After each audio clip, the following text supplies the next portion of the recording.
Bom, eu acredito que isso aqui você já conhece, tá? Mas não custa nada estar relembrando.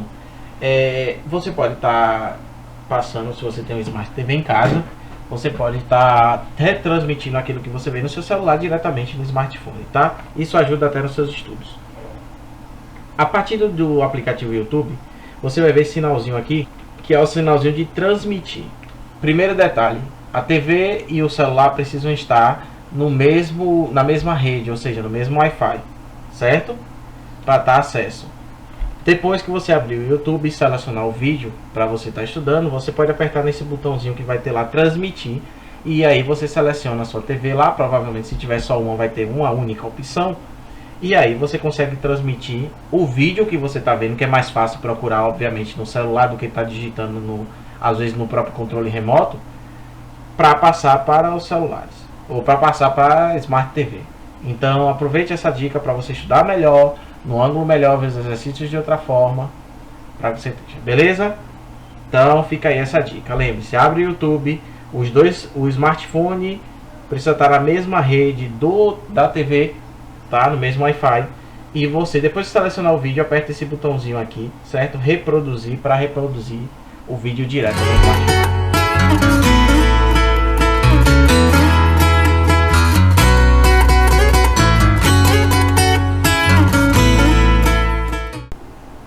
Então, rapaziada, vamos ver aqui um conteúdo que vocês mais ou menos já dominam um pouco, que é a questão dos estados da matéria e as mudanças de estado de agregação. O que acontece além daquela mudançazinha básica que a gente já conhece dos estados físicos da matéria, certo? Aquilo que a gente já conhece, os estados, há 3 estados que são o sólido, líquido ou vapor, lembrando, e o gasoso, tá? Lembrando que pode ser separado por gás ou vapor, o estado gasoso, beleza? Sólido é caracterizado por uma coesão, ou seja, uma força de coesão de encontro, certo? Das moléculas, isso a gente já conhece, é uma forma bem definida, certo? Entre elas, já são todas membradas e apertadas. No estado líquido, ela já apresenta um volume, certo? Uma força uma forma variável, tá? Tava clicando aqui, é só deixar aqui a força de coesão entre as moléculas, que é o importante. No estado líquido, ela apresenta um volume bem definido, mas uma forma variável, ou seja, ela se molda ao seu recipiente. Pode ser o mesmo volume, mas porém, se forem recipientes diferentes, elas vão se moldar àqueles recipientes, certo? Então, ó, das suas forças de coesão, então são formas de acordo com o seu material. No estado gasoso, as formas são inexistentes, certo? Aquelas forças de coesão que deixam as partículas próximas são inexistentes, fazendo que nem volume e forma sejam definidos. Elas ficam, vocês sabem, gasoso, elas ocupam o espaço que se tem no ar e aí se separam as moléculas, certo? Sob pressão normal, os estados de agregação, a água está no estado sólido a temperaturas inferiores a 0, líquido entre 0 a 100 e gasoso superiores a 100. Isso a gente já conhece há muito tempo, certo? Só um repasse aqui, certo? Então a gente já conhece os 3 estados e por aí vai,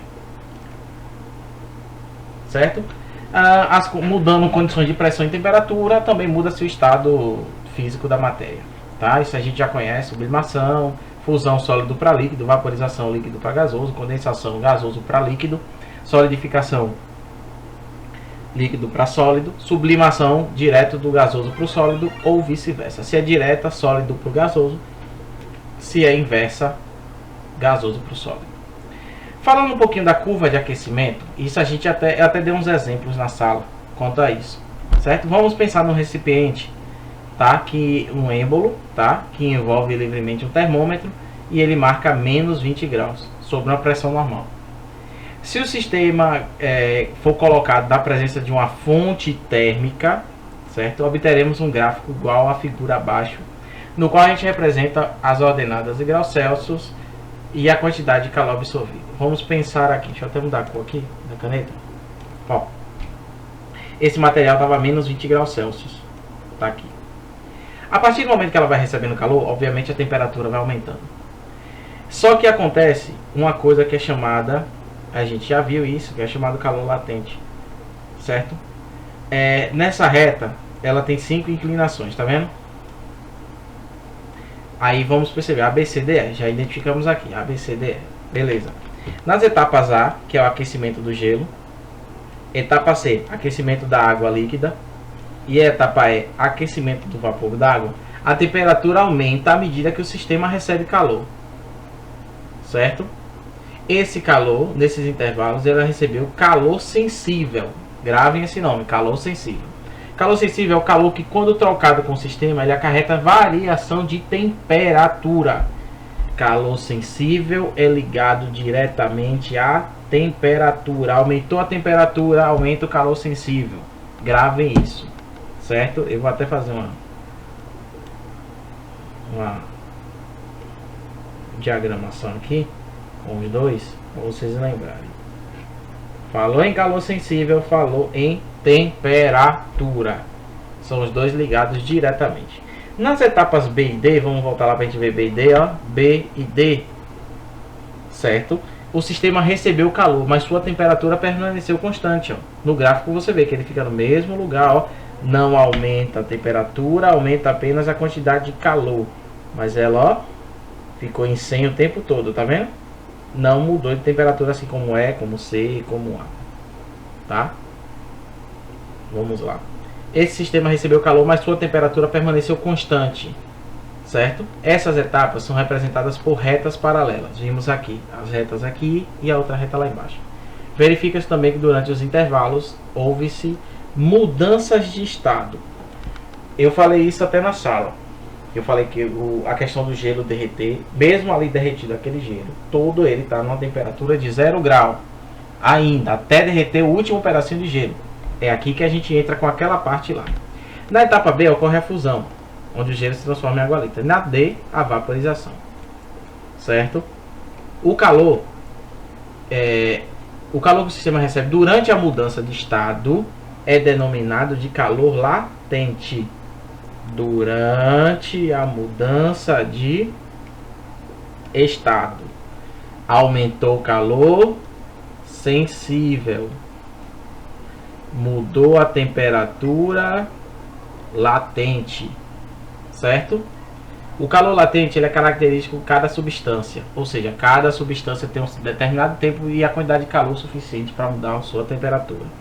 Depende ainda da pressão exercida sobre a substância.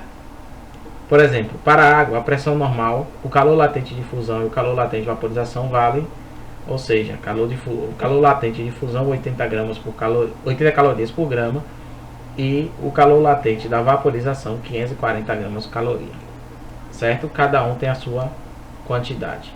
Sendo M a massa da substância que muda de estado e L o calor latente, a quantidade de calor para se mudar esse processo é determinada dessa mesma forma, ó. Quantidade de calor é igual a massa vezes o seu calor latente. Então, a relação direta, lembre-se, sensível aumenta a temperatura, latente muda o estado físico. Ele recebe calor para mudar o estado físico da matéria, certo? Ó, o contrário é a mesma coisa. O processo de condensação ele demora, a mesma coisa.